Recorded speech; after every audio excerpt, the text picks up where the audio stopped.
మా రుణస్థులను మేము క్షమించి ఉన్న ప్రకారము మమ్మును కూడా క్షమించు.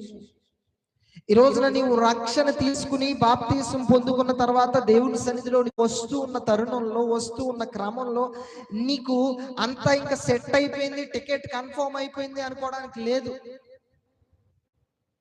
కన్ఫర్మేషన్ అనేది నీ జీవితం ముగింపు వరకు కూడా లేదు.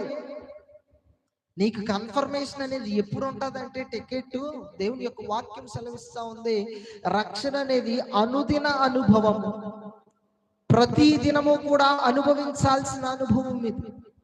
ఒకరి మీద మనకి పట్టరాని కోపం, పట్టరాని పగ, పట్టరాని ద్వేషం వస్తుంది, క్షమించలేకపోతా ఉంటాం.